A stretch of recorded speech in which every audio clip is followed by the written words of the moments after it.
Number 10 over here, I'm going to go quickly now. Number 10, betrayal. How do you respond to when you get betrayed? By your child, by your son, by your daughter, by your mom, by your dad, by your uncle, by ukoko, by utai mayena. How do you respond when that betrayal comes? How do you respond when someone, even here in the workplace, betrays you? How do you respond to that? How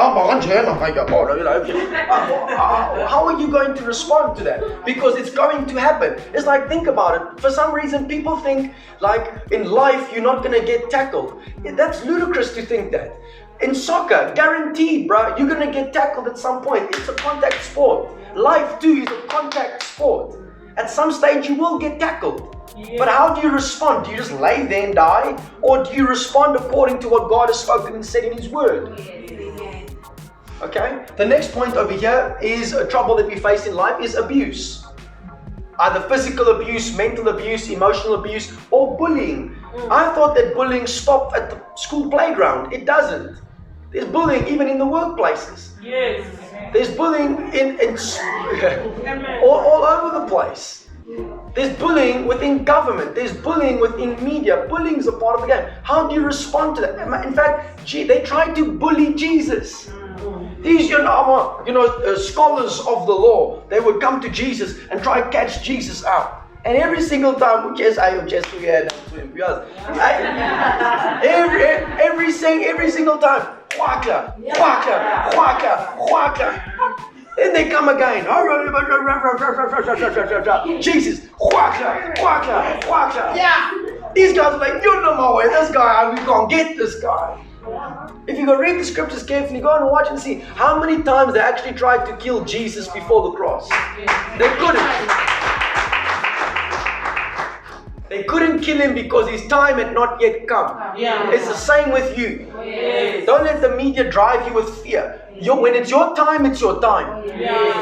Doesn't matter what anyone else says out there. Doesn't matter what expert they are. God is the ultimate expert. When it's your time, it's your time.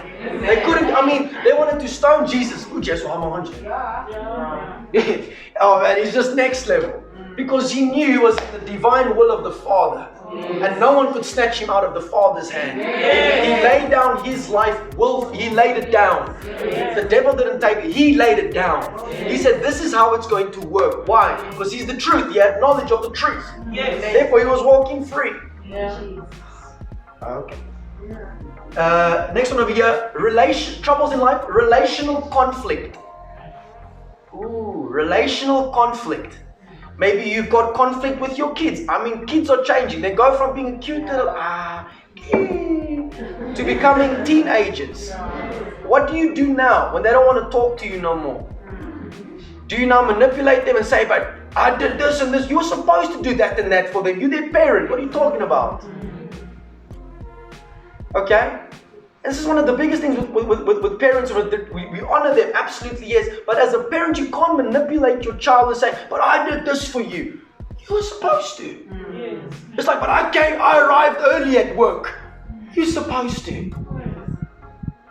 Sometimes we expect to be rewarded for things that we are supposed to be doing, and that creates an entitlement spirit, an entitlement attitude. So what do you do when your child don't want to talk to you? What do you do when you have a parent that now, for example, is struggling with dementia or Alzheimer's? What do you do? Do you put a gun to your head and cock it and then blow yourself? Do you do that? Well, that's happening on the earth.